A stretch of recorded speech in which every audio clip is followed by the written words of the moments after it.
नमस्कार बच्चों, आज हम समास पढ़ेंगे।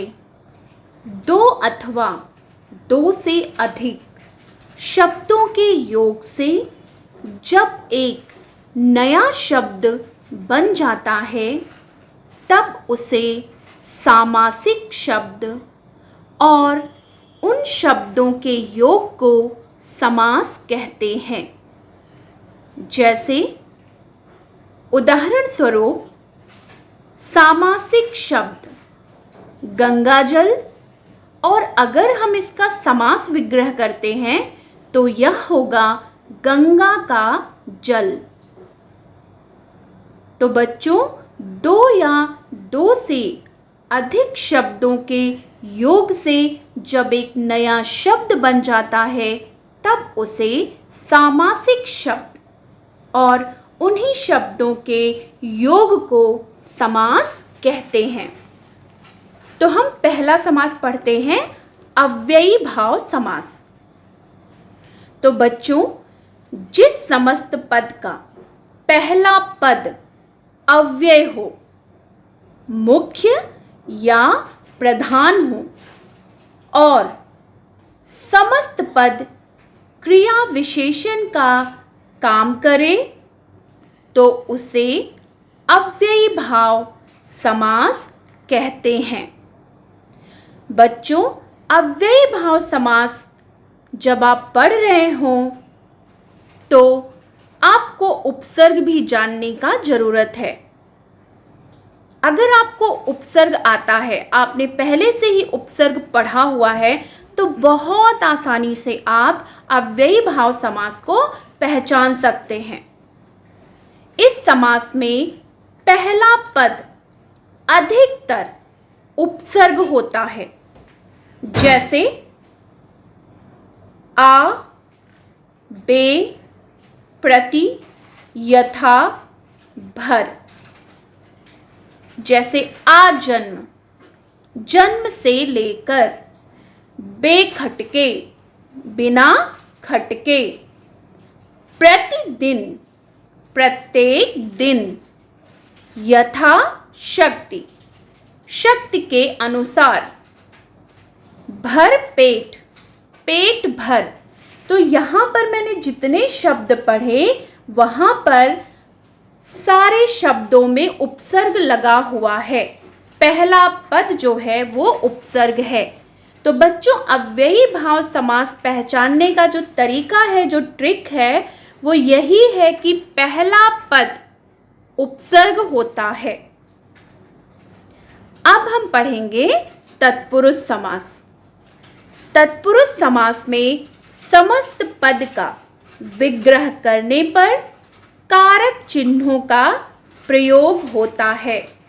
जब आप समस्त पद का विग्रह करेंगे तो याद रखिए कि उसमें कारक चिन्हों का प्रयोग मिलेगा। आप लोग पढ़ चुके हैं कर्ता ने कर्म को करण से, तो वही वो कारक चिन्ह आपको इस पद में मिलेगा जब आप उसको समास विग्रह करोगे। जैसे में, पर, से, के लिए, को आदि।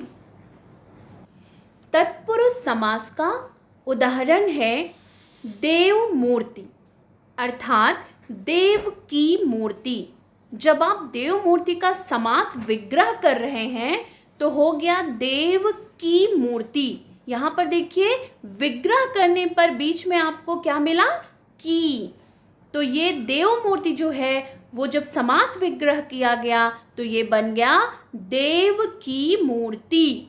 तो ये हो गया तत्पुरुष समास। वैसे ही दूसरा है जीवन साथी। जीवन साथी मतलब जीवन का साथी। दानवीर, दान में वीर। घुड़सवार, घोड़े पर सवार। ग्रामगत, ग्राम को गया हुआ। हवन सामग्री, हवन के लिए सामग्री। तो आप देखेंगे इसमें की, का, में, पर, को, के लिए, ये सभी कारक चिन्हों का प्रयोग हो रहा है। जब हम समास विग्रह कर रहे हैं तो कारक चिन्हों का प्रयोग हो रहा है, लेकिन समस्त पद में कारक चिन्हों का लोप हो जाता है। तो बच्चों, तत्पुरुष समास आप बहुत आसानी से पहचान सकते हैं कि इनमें कारक चिन्हों का प्रयोग होता है। अब हम पढ़ेंगे कर्मधारय समास। दोनों पदों में यहाँ पर विशेषण विशेष्य अथवा उपमेय उपमान का संबंध होता है। दोनों ही पदों में या तो विशेषण विशेष्य होगा या तो उपमेय उपमान होगा। जैसे एक उदाहरण देखते हैं, विद्या धन, विद्या प्लस धन। तो विद्या क्या है? उपमेय है, और धन क्या है? उपमान है। दूसरी तरह से समझ लीजिए, जैसे काली मिर्च, काली मिर्च दो अलग अलग शब्द है। तो काली क्या है? विशेषण, मिर्च क्या है? विशेष्य। मिर्च की विशेषता ये है कि वह काली है, तो मिर्च यहाँ पर विशेष्य है और काली विशेषण है। तो बच्चों, कर्मधारय समास पहचानने का एक ट्रिक ये है कि आपको इसमें विशेषण और विशेष्य दिखाई देगा। जो समस्त पद आप जब देखेंगे तो आपको पता चलेगा कि जो पहला पद और दूसरा पद है, जब दोनों को देखेंगे तो लगेगा अरे एक तो विशेषण है, दूसरा विशेष्य है। आप पहचान जाएंगे कि यह कर्मधारय समास है। कुछ उदाहरण मैं पढ़ती हूँ। पहला है महाजन। महान है जो जन, अर्थात जन कैसे है? महान है। जन कैसे है? महान है। पीतांबर, पीला है जो अंबर, अंबर कैसा है? पीला है। कमल नयन, कमल के समान नयन, नयन कैसा है? कमल के समान है। घन श्याम, घन के समान श्याम। अध पका, आधा है जो पका। भला मानस, भला है जो मानस। महात्मा, महान है जो आत्मा। तो बच्चों, कर्मधारय समास भी पहचानना बहुत आसान होता है, क्योंकि इसमें विशेषण और विशेष्य दिया होता है। द्वंद्व समास, अब हम पढ़ेंगे द्वंद्व समास। इसमें जोड़ा या युग्म होता है। दोनों पद प्रधान होते हैं, कोई भी पद गौड़ नहीं होता है। बहुत ही आसान होता है द्वंद्व समास। जैसे रात दिन, रात और दिन। दाल रोटी, दाल और रोटी। हानि लाभ, हानि और लाभ। दूध दही, दूध और दही। देश विदेश, देश या विदेश। ऊपर नीचे, ऊपर या नीचे। इसको पहचानने का सबसे आसान तरीका है कि द्वंद्व समास में योजक चिन्ह का प्रयोग होता है। द्वंद्व समास आप तुरंत पहचान सकते हैं। आप जैसे ही देखेंगे कि कोई जो है समस्त पद जोड़े या युग्म में दिया गया है और दोनों ही पद प्रधान है और उसमें योजक चिन्ह का प्रयोग हुआ है। तो बच्चों, अब हम द्विगु समास पढ़ते हैं। जिस समस्त पद में पूर्व पद संख्यावाचक होता है और समस्त पद किसी समूह का बोध कराता है, उसे द्विगु समास कहते हैं। जैसे चारपाई, चार पाइयों का समाहार। सप्ताह, 7 दिनों का समूह। तिरंगा, 3 रंगों का समूह।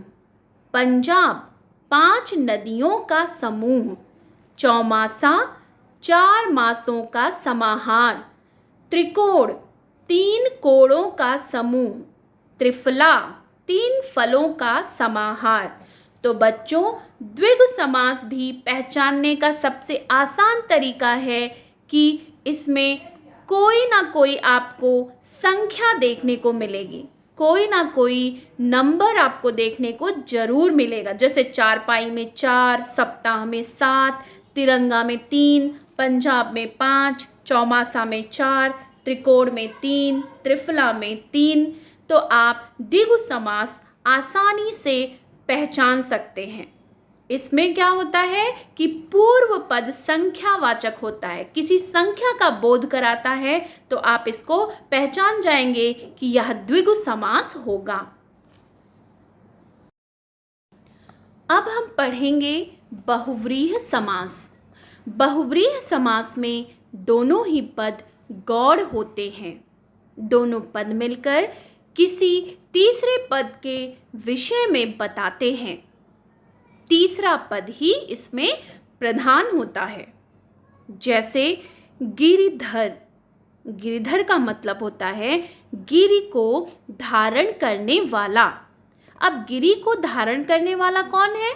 श्री कृष्ण जी। जैसे ही आप ये शब्द पढ़ते हो गिरिधर, गिरि को धारण करने वाला, तो हमारे दिमाग में तुरंत ये बात आती है श्री कृष्ण भगवान जी। वैसे ही दूसरा है वीणा पाणी। जैसे हम वीणा पाणी की बात करते हैं तो तुरंत सरस्वती जी का चित्र हमारे दिमाग में आ जाता है। वीणा पाणी मतलब वीणा है हाथ में जिसके, अर्थात सरस्वती जी। चंद्रशेखर, चांद है शिखर पर जिसके, तो शिव जी के शिखर पर चांद है, चंद्रशेखर कहलाते हैं वो। महावीर, महान है जो वीर, अर्थात हनुमान जी।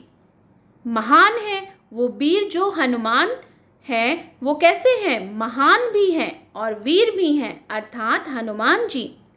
विषधर, विष को धारण करने वाला, विष को धारण करने वाला सांप होता है। तो बहुव्रीहि समास में दोनों पद गौड़ होते हैं और तीसरा पद ही प्रधान होता है।